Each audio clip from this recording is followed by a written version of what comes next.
Good morning, everyone. It is Monday, and one of the things I thought might be interesting is not necessarily book content, but it's how I work 5 jobs, sometimes in one day, and what specifically those jobs are.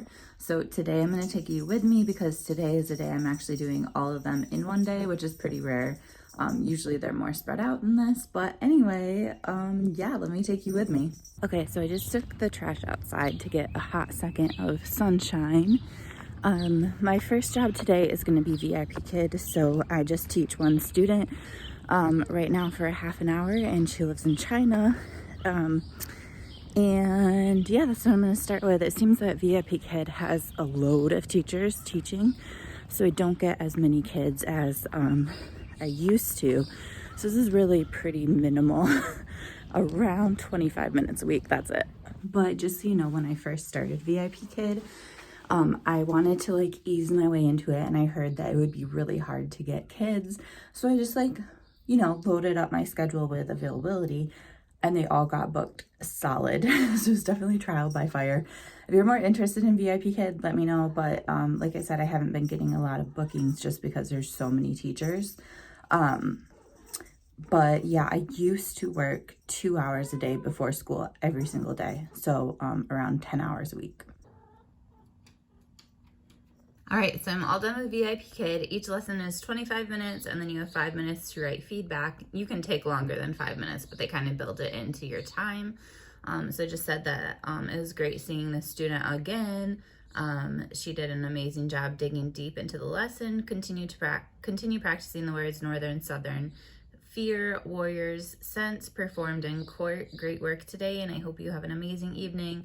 And then I also need to sign my stage name, which is Karen, and then some letters after it, just to like differentiate me from all the other Karens in the world.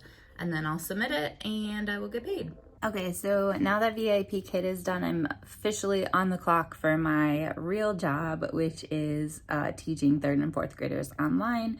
And part of this job is basically that I have appointments with students throughout the day. But even though I'm on the clock for my job, my first appointment isn't until 9:30. So in the meantime, I can grade papers, I can do, any of the other sorts of things associated with being a teacher. And what I'm going to do right now is I'm going to record myself reading another chapter from Nevermore. I am reading this aloud to students and posting the videos on my other YouTube channel that is for work. And it looks like we are on we're on chapter 12. So I figured out how many chapters I need to record each day to get us to the end of the school year. And I think I might be a bit behind, so I'll have to check my calendar, but I think I might have to do 12 and 13 right now. But anyway, I'm going to get to that, and I will check in with you guys later to show you what I'm up to. All right, you guys, I just have a couple of minutes in between students. Each kid gets a 15-minute meeting unless they have decided they need longer times. And the frequency of those meetings depends. Some kids I meet with every single day, and some kids only once a week. But because I have a couple minutes in between meetings, what I'm going to do is I have this spreadsheet that I have to update with two-way communications to prove that I'm meeting with kids. So I have to say like what they said, what I said, what we talked about during our meeting. So I'm going to fill that out for the 3 kids I've already met with this morning.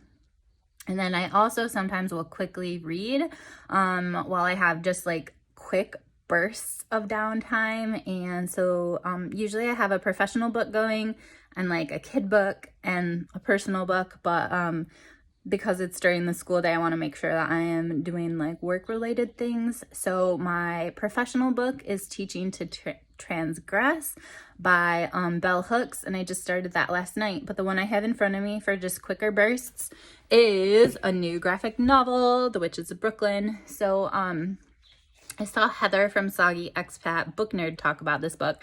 Actually, her daughter may have talked about it. I can't remember, but I've wanted to read it for a while. And then, what is his name? Colby? This teacher in Michigan that has a YouTube channel also raved about it. So I'm super excited to read this. And I believe there might even be a second book out. But again, it's a graphic novel. So yeah, that's what I'm going to do before I have to meet with my next kid. Okay, this happens a lot too, that a student is a no-show, so reading time. Hey guys, it's my lunch break, so I'm gonna do one thing I have to do for my reservation specialist. Each week on Monday, basically, I call anyone who has reservations that weekend or during that week, and I just go over things like how many people are gonna be there, who their contact person is. Typically, that's like a maid of honor. Who their tent company is, their bartender, their caterer, just the timing of when they need to be out of the house so I can clean, and like how they can leave stuff, but no one's watching it. The house is just locked and the alarm is on, but no one is actually there monitoring that their stuff stays there. Just sort of stuff like that. So yeah, that's all.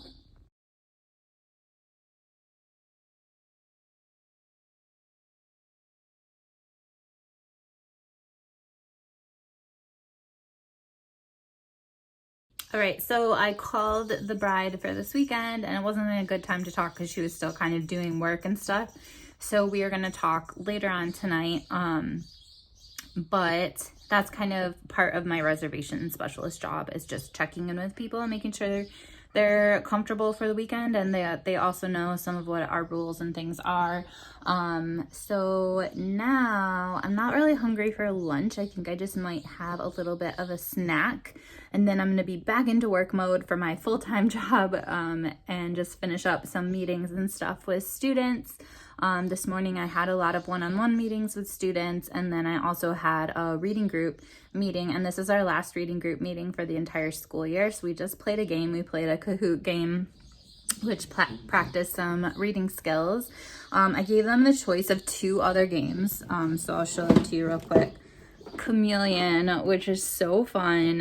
My kids love this. They didn't choose it today, but they love it, and it's basically where there is a word that every single person knows except for one person, and so you have to give a one-word clue for what that word is. So for example, let's pretend the word is cat. I could say meow, or I could say fur, or I could say whatever. You want to not give the word away, but you want to show people that you know what the word is. Now there's one person that doesn't know the word, and so they're gonna have to try and be the chameleon and blend in by saying something they think might match what the word is. And then after everyone gives their one word clue, then you have to guess who the chameleon is and all that stuff. It's super fun. And then slip of the tongue is the other choice I gave them, which is basically like taboo. This came in my first, what is it called? Page 1. I was going to call it my first edition book club. My page 1 book subscription, and I really like it because it's a lot easier than taboo, and it's really small, so it's easy for me to just have out for the kids. But anyway, I'm going to have a snack, finish my meetings for the day, and then I am working my other job, which is as a naturalist for the park district. And basically I'm kind of in training mode, so I'm going to be actually going on a hike and just be, you know, getting to know like what natural features and things are around us. And then after that, then I have a webinar orientation. So lots going on.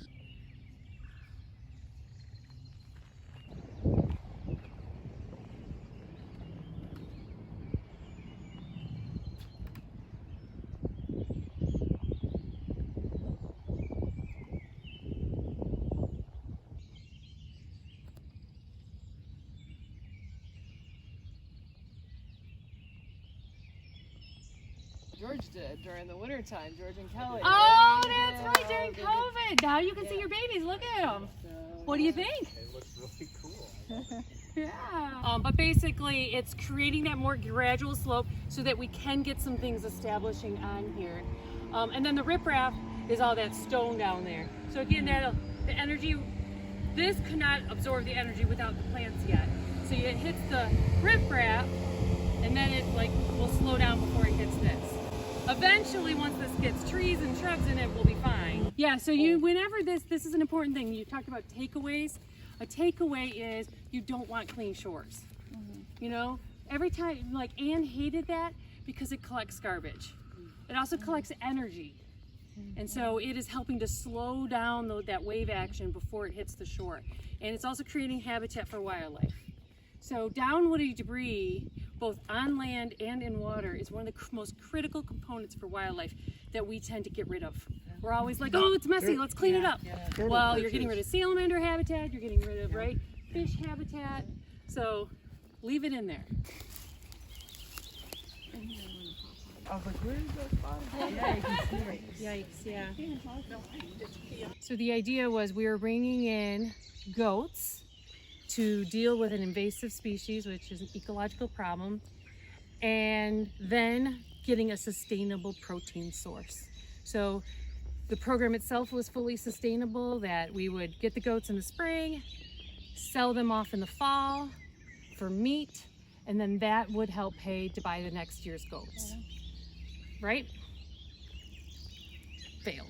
It failed at first because we realized you can't buy new goats every year because you have to, they don't do well when you mix herds. You want to get a whole group of them so that they work, because it helps move them if they're a herd, a cohesive herd. If you have just individuals that you're putting together out in the woods, you don't have that cohesiveness and it makes it very difficult to move. So that was the first problem. The second problem is purchasing. You have to have your boat, you have to order your goats in October, and your chances of like saying I want 6 goats in April is very difficult. So it turned out that what we needed to have was a small bit of herd that we would reproduce, right? We would breed and we would sell off their offspring. So that's our next plan B. 2 problems with that reason it failed. One, it was very hard to find buyers. Not a lot of people want to buy, even though vast majority of the world eat goat, and there is a huge market to eat goat, nobody wanted to buy our goats to kill them. And, you know, I could find places that would process them, but nobody wanted to kill them. And I'm not a butcher, so I don't know how to like, you know, like, not my thing. And then 2, we did sell quite a few, and every time they went to breeding, believe it or not, because they were so beautiful. And the reason why they were so beautiful is they weren't eating crappy hay all the time. They were eating actual lush vegetation, which is their natural food source, and they had a high quality of life.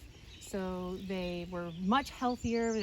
Their coats were shiny. Everything was better about them. So everybody thought they were just like this genetically amazing. No, it was totally environmental. There's something about goats. So then I started researching, because that's who I am, right? I'm a scientist. I'm like, why? And it turns out goats, because they are the longest domesticated animal in the world, they have evolved behaviors to bond with you. The same behaviors that you get with cats, dogs, and horses are the only other species that have it. I get to see people. Oh my gosh.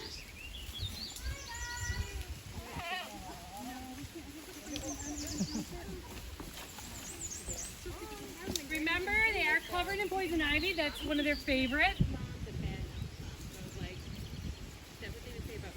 You know, like humans of the bad mom. And I was like, I didn't understand what that meant. I'm like, how can you be a bad mom? Incredibly important topic to talk about.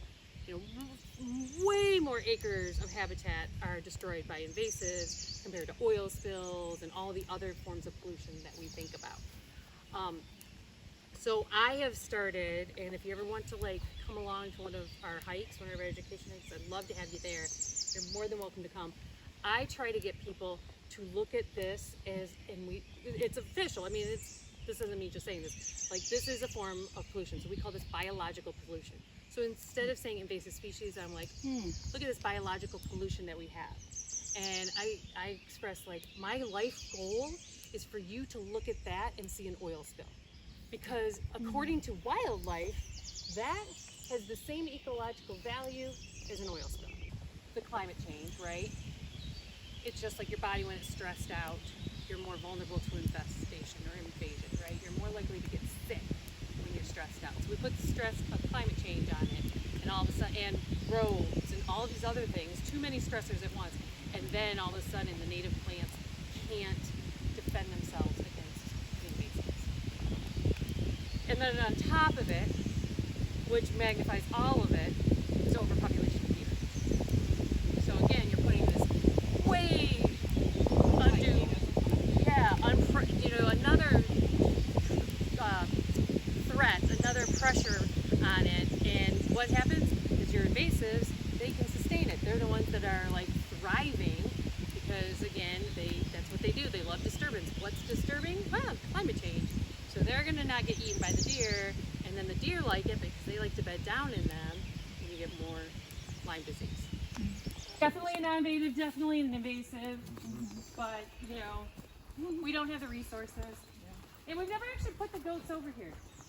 We're trying to focus more on the view shed, a double whammy of ecologically improving and also view shed. They're skinnier. The petals are skinnier at the base. The easiest way to remember it is Dame Rocket is D-A-M-E. 4. So Dame with 4 petals. Oh. And Phlox is P-H-L-O-X. 5.